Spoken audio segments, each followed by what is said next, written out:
Hi everybody, my name is Barry Schwartz and this is the Search Buzz video recap. Today is Friday, June 20th, and this is the search news we covered over at the Search Engine Roundtable at seroundtable.com. First up, big news this week, I guess, was that Internet Explorer started a campaign where Microsoft started a complaint to promote Internet Explorer because obviously Internet Explorer is becoming less and less of a choice of a browser for the young people as well as most people these days, and it's starting to lose its market share.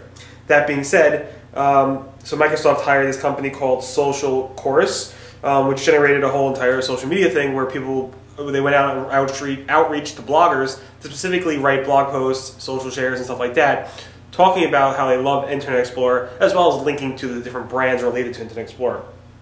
In there was no specific mention about no following, any links they put to the brand pages, or anything like that. I don't believe Google has went ahead and penalized it. The funny thing about this was that, one is they emailed this to Michael Arrington, who posted on their blog. Two is, the more funny thing is that Google, a few years ago, actually penalized themselves for Google Chrome. They did pretty much the same type of thing, a sponsored post campaign, and Google penalized Google Chrome, which is their own browser, for the term browser in the search results. So they don't rank well for browser.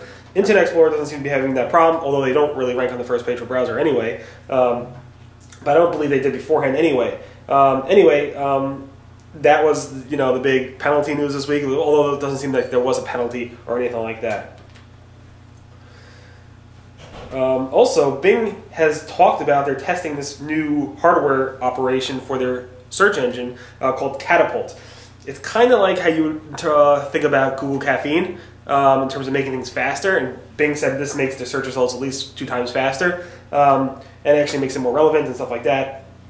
But it's less about the actual infrastructure or the databases or the stuff like that. It's more about the hardware, whereas Caffeine seemed to be, I thought, was more about how the code was written, how the infrastructure and database was set up, not necessarily the hardware behind it. And this seems to be more about the hardware behind it, where they're using different types of CPUs and stuff like that, which will make things on the CPU at least 40 times faster, but it should make the search results 2 times faster. It doesn't actually impact the actual search results themselves in terms of the relevancy or the quality of the results, but it makes things faster, which might appear to be more relevant. Take a look at that, Catapult. Okay, Matt Cutts announced again at XMX Advanced last week that Payday loan was rolling out the next day. He then tweeted that it was rolling out, but truth is, I did not see significant signs of a Payday loan algorithm updating. I did see signs of people saying their Panda 4.0 results actually reverted back over that weekend. So it's very interesting to see. Matt Cutts again announced that it's rolling out, but again, all I hear are people from non-Payday loan, non-spammy types of queries talking about how their site that was ranking well after Panda 4 seemed to go back. That's what I've seen, and again, I haven't really seen much of anything else outside of people saying their Panda sites, which are not spammy related, they're just on totally different topics, were impacted around the weekend where that Payday loan 3.0 would have rolled out.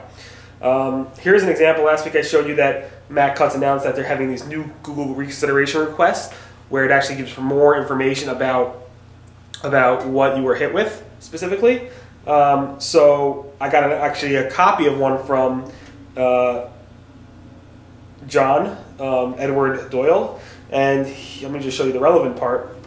Google added this little section over here saying a note from your reviewer, and over there it specifically tells you a specific thing that a Googler wrote, specifically telling you what to look out for. And in this case, it says also make sure to check out your canonical version of your website, and the link's pointing to there because that's what's impacting you.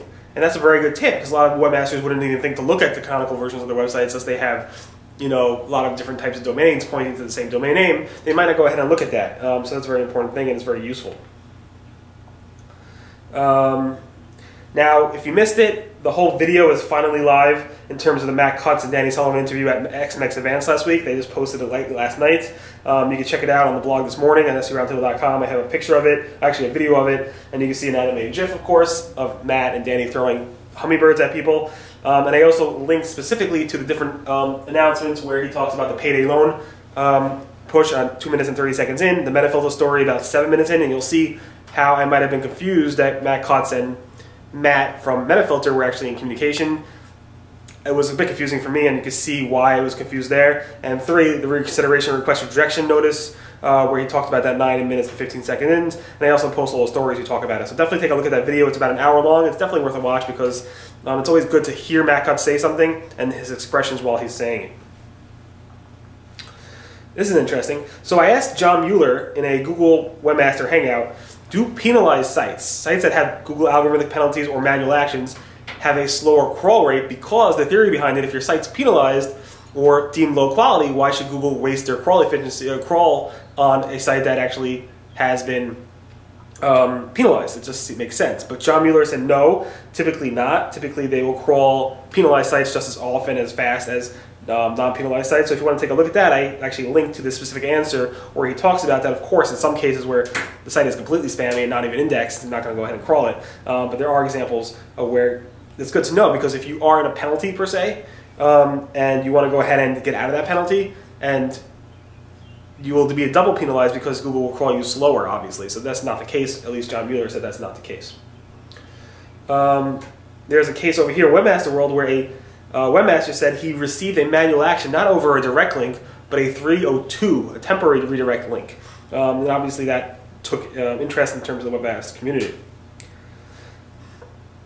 So Miley answered a question in one of my sessions at XMX Advanced last week about about no script tags and how that's an automatic.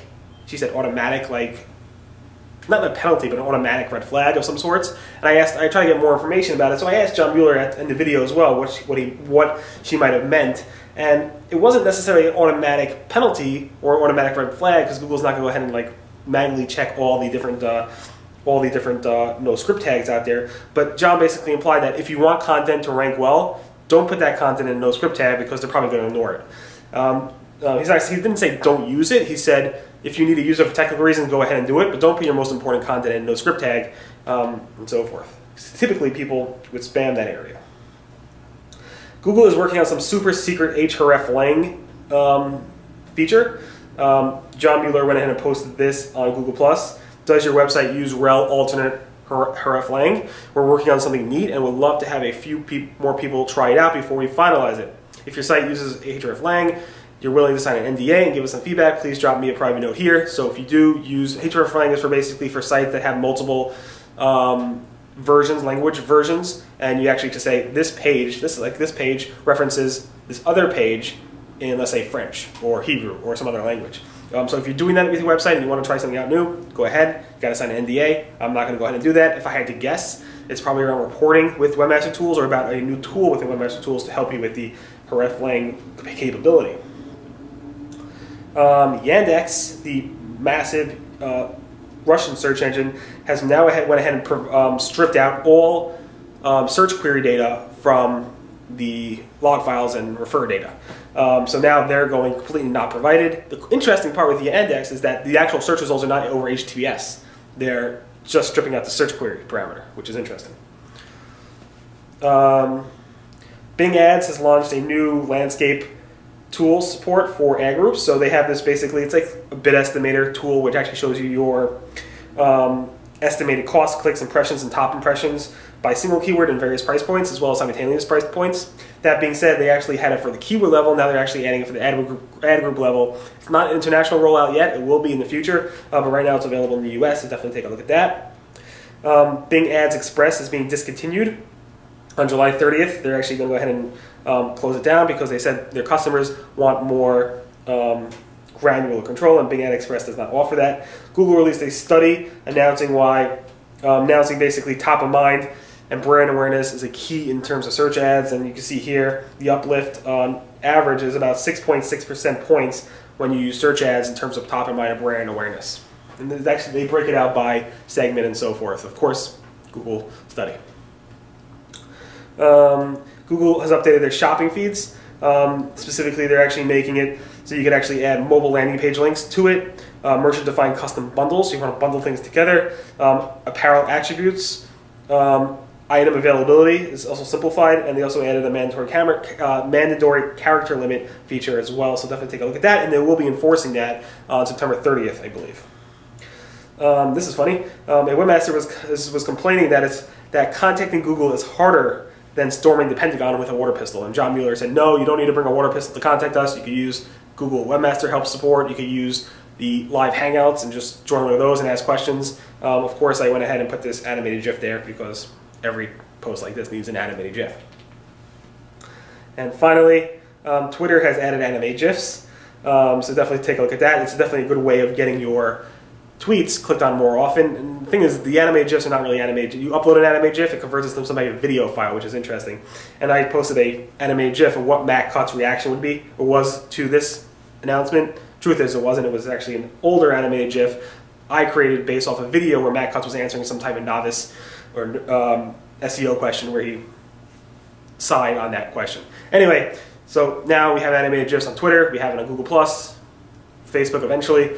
I don't know if Facebook supports, I don't think it does. Anyway, that covers the Search Buzz video recap. Again, thank you so much for listening, and thank you for participating. My name again is Barry Schwartz, and that's the search news we covered over at the Search Engine Roundtable at SEOroundtable.com over the past week. Everyone have a great weekend, and I'll see you guys next. Bye.